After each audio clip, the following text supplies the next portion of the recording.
Arjun നായികിക്കായി custody അപേക്ഷ നൽകാൻ Kannur cyber police ഇന്ന് അപേക്ഷ നൽകും.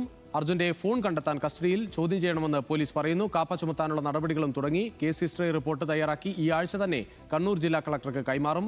ജില്ലാ പോലീസ് മേധാവി നൽകുന്ന റിപ്പോർട്ട് പരിഗണിച്ച് കളക്ടർ അന്തിമ തീരുമാനം എടുക്കും. അതിനിടെ കഴിഞ്ഞ ബുധനാഴ്ച തന്നെ അർജുൻ കണ്ണൂരിൽ എത്തിയതായി പോലീസിന് വിവരം ലഭിച്ചു. സുഹൃത്ത് പ്രണവ്, ബന്ധു കുട്ടൻ എന്നിവർക്കൊപ്പമായിരുന്നു അർജുൻ. തളിപ്പറമ്പിലെ ലോഡ്ജിൽ എത്തിയത് 6-ാം തീയതി രാത്രിയാണ്.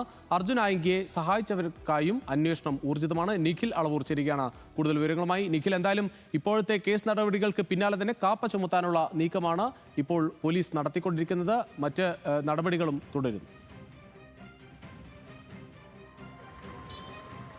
രുചിച്ച് തീർച്ചയായും ഇതിൽ ഏറ്റവും പുതിയ നീക്കം പോലീസ് നടത്തുന്നത് കണ്ണൂർ സൈബർ ക്രൈം പോലീസ് സ്റ്റേഷനിൽ നിന്നാണ്. അതായത് അർജുൻ നായികയെ കസ്റ്റഡിയിൽ വാങ്ങി തന്നെ ചോദ്യം ചെയ്യാനുള്ള നീക്കത്തിലേക്കാണ് പോലീസ് കടന്നിരിക്കുന്നത്. അതിൽ പ്രധാനപ്പെട്ട കാര്യം ഇന്നലെ റിമാൻഡ് റിപ്പോർട്ടിൽ തന്നെ പറഞ്ഞതാണ്. അർജുൻ നായികി ഇത്തരത്തിൽ ഈ ഫേസ്ബുക്ക് പോസ്റ്റുകൾ ഇട്ട മൊബൈൽ ഫോൺ കണ്ടെത്തേണ്ടതുണ്ട്. അത് കണ്ടെത്തുന്നതിന് അർജുനെ കസ്റ്റഡിയിൽ ചോദ്യം ചെയ്യണം എന്നതാണ് പോലീസ് ഇപ്പോൾ പറയുന്നത്. അത് പ്രധാനമായും അക്കാര്യം ചൂണ്ടിക്കാണിച്ചാണ് ഇപ്പോൾ കസ്റ്റഡി അപേക്ഷ നൽകാൻ പോലീസ് ഒരുങ്ങുന്നത്. അല്പസമയത്തിനകം തന്നെ ഈ കസ്റ്റഡി അപേക്ഷ സമർപ്പിക്കുമെന്നാണ് നമ്മൾ മനസ്സിലാക്കുന്നത്.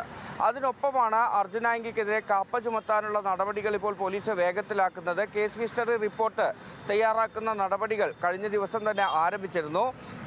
ഒരാഴ്ചക്കുള്ളിൽ തന്നെ ഈ റിപ്പോർട്ട് ജില്ലാ പോലീസ് മേധാവിക്ക് സമർപ്പിക്കുമെന്നാണ് അറിയുന്നത്.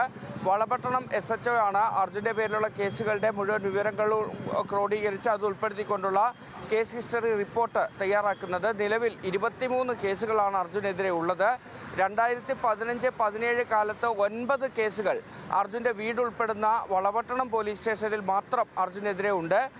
കണ്ണൂർ ടൗൺ പോലീസ് സ്റ്റേഷനിലും അതുപോലെ തന്നെ കരിപ്പൂർ സ്റ്റേഷനിലും അർജുനെതിരെ 2 വീതം കേസുകളുണ്ട്. ഒപ്പം തന്നെ പാലക്കാട്, മീനാക്ഷിപുരം, കോതമംഗലം തുടങ്ങിയ സ്റ്റേഷനുകളിൽ കേസുകളുണ്ട്. അതിനൊപ്പമാണ് ഈ ഊന്നുകല്ലെയും കോതമംഗലത്തെയും ഒക്കെ പുതിയ കേസുകൾ കൂടി വരുന്നത്.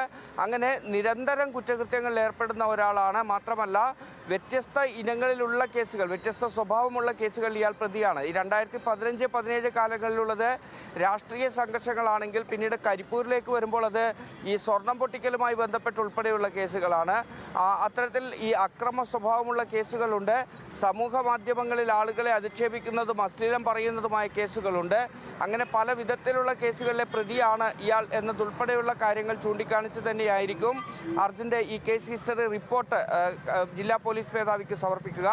ആ റിപ്പോർട്ടാണ് കലക്ടർക്ക് മുൻപാകെ എത്തുകയും കലക്ടർ പിന്നീട് അത് പരിശോധിച്ച് കാപ്പ ചുമത്തുന്ന കാര്യത്തിൽ അന്തിമ തീരുമാനമെടുക്കുകയും ചെയ്യുക. ഏതായാലും ഒരാഴ്ചക്കുള്ളിൽ തന്നെ ഈ റിപ്പോർട്ട് കലക്ടർക്ക് മുന്നിലെത്തുമെന്നാണ് നമ്മൾ മനസ്സിലാക്കുന്നത്.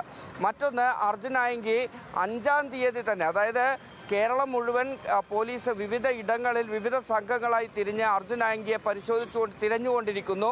അതിനിടയിൽ നിരന്തരം അർജുൻ്റെ ഫേസ്ബുക്ക് പോസ്റ്റുകളും വെല്ലുവിളികളും തുടരുന്നു. ആ സമയത്തെല്ലാം തന്നെ അർജുൻ നായികി കണ്ണൂരിലുണ്ടായിരുന്നു എന്നതാണ് വ്യക്തമാവുന്നത്. 5-ാം തീയതി ഇത്തരത്തിൽ കണ്ണൂരിലേക്ക് ഇയാൾ എത്തിയിട്ടുണ്ട്. കണ്ണൂരിലേക്ക് ഇയാൾ എത്തി. പിന്നീട് 6-ാം തീയതി മുഴുവൻ ഇയാളുടെ സുഹൃത്തായ പ്രണവിനും ബന്ധുവായ കുട്ടനുമൊപ്പം കണ്ണൂർ ജില്ലയിലെ വിവിധ ഭാഗങ്ങളിൽ ഇയാൾ ഉണ്ടായിട്ടുണ്ട് എന്നതും കണ്ടെത്തിയിട്ടുണ്ട്.